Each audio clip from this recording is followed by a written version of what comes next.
Welcome to episode 113 of Gods and Heroes of Ancient Greece. My name is MyLinda Butterworth, and today we continue with the tales of Troy and the story of the death of Paris. When the Argives saw the eagerly awaited ship which carried the heroes and Philoctetes running into the port in the Hellespont, they thronged to the coast with loud rejoicing. Philoctetes held out his thin arms, and his two companions lifted him ashore. Painfully, he limped toward the Danai, waiting to welcome him.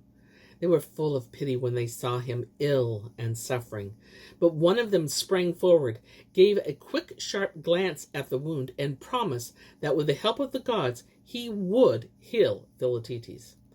It was Podalirius, the physician, an old friend of Poeas. The immortals blessed the undertaking. The wound closed, and the old man's limbs grew sound and strong. He revived like a field of barley which the rains have beaten down, but with summer winds raise once more. The sons of Atreus were amazed to see what seemed like a rebirth.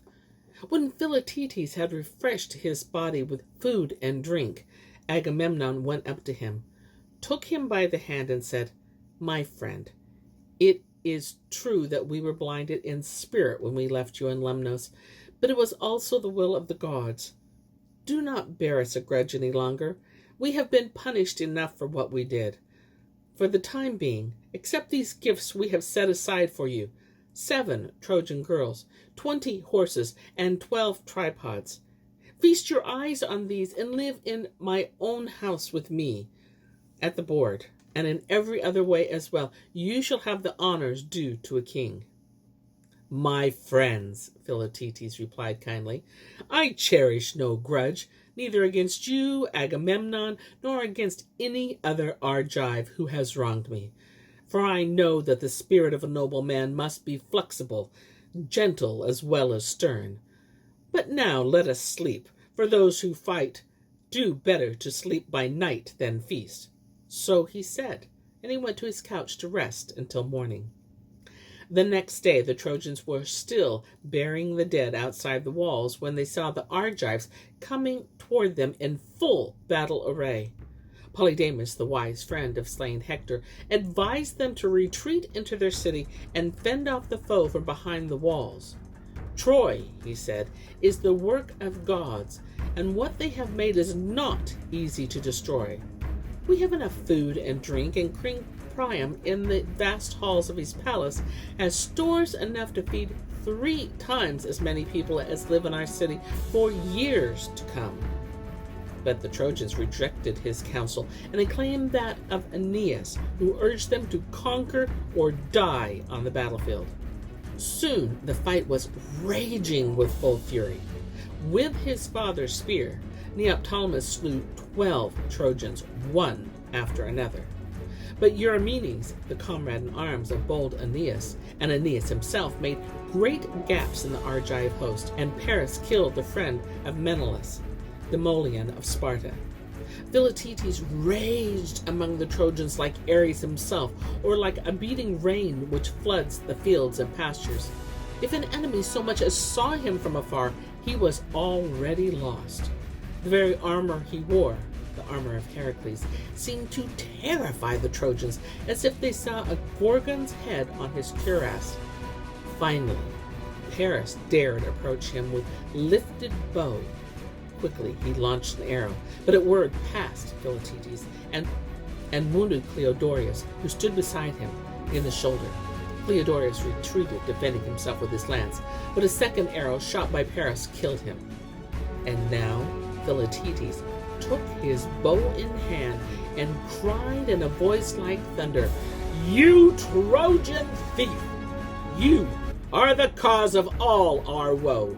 You shall mourn your insolent wish to measure your strength against mine. And once you are dead, destruction will come on swift feet, and your line and your city will fall." So speaking, he drew the twisted string of his bow close to his breast and fitted the arrow so that the point projected only a little beyond the curved bow. The arrow hissed through the air and did not miss its marks, but it only scratched the tender skin of beautiful Paris at the wrist, and he aimed again. A second arrow from the bow of Philoctetes hit him in the groin. Trembling from head to foot, he fled like the dog from the lion. The struggle continued while physicians tended the painful wound of Paris. At nightfall, the Trojans went into their city, and the Danai returned to their ships. Paris moaned through the darkness. He could not sleep. The shaft had pierced to the marrow, and the poison which tipped the arrows of Heracles had blackened the wound with decay. The physicians, they could not help him, though they tried every known means to lessen his pain. Then, in his great anguish, Paris recalled an oracle which had said that in his utmost need only, Ione, the wife he had put aside, could enable him to escape death. He had spent serene and happy days with her when he was still a shepherd, pasturing his flocks on the slopes of Ida. When he left for Greece, she herself had told him of the oracle, and so now he had himself carried up Mount Ida where Ione still lived. But he was reluctant and full of qualms.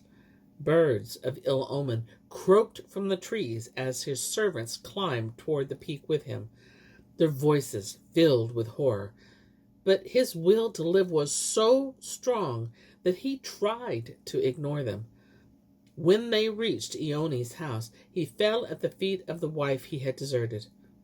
"Do not hate me now in my agony," he cried. "I left you only because it was the will of the fates that I go to Helen. I wish I had died before bringing her to my father's palace. But now, I implore you by the gods, by the love we bore each other, pity me and put balm on my wound, for you yourself once predicted that you alone would be able to save my life." But his words did not soften Ione. "How dare you come to me, whom you abandoned and left to loneliness and sorrow, while you took pleasure in Helen's eternal youth?" She said angrily. "Why don't you go and fall at her feet and ask her to help you? For you certainly will not move my spirit with your weeping and lamenting." And she let him go from her house, not dreaming that her own fate was bound to his. He leaned heavily on his servants and dragged himself painfully away. They carried him down the wooded slopes of Ida, and Hera, on Olympus, reveled in his despair.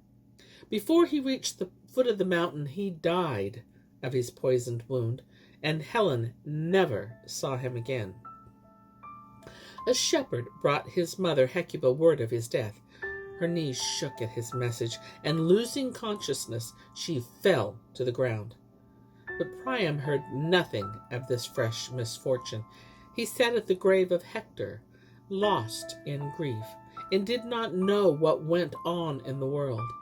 Helen, on the other hand, burst into tears, but her sadness was less for her husband than for herself, and she was confused by a feeling of guilt she had long suppressed. Ione, alone in her house, far from the city of Troy, was seized with deep remorse. Now she permitted herself to remember Paris in the freshness of youth and the delights of their young love. As the ice in the woods and the sunless gorges thaws at the soft breath of the west wind and flows in swift streams, so her harshness melted in sorrow, and tears poured from her eyes. She sprang from her couch, tore open the door, and rushed out like a tempest. From cliff to cliff she hurried through the night, over jagged rocks and mountain streams. Pityingly, Selene looked down at her from the dark blue sky and shed light on her path. At last she reached the part of the woods where the body of her husband lay on a pyre. The logs burst into flames, and the shepherds of that region stood around, paying honor to their friend and prince. When Ione saw Paris dead, she was speechless with grief, and veiling her lovely face in her gown, she cast herself on the pyre. Before anyone could move to help her, her hair had caught fire, and with her husband, she was consumed in the flames. And here is where I end my tale for today. But I'll be back with more tales. Many more tales. Until then, my friends, enjoy the journey.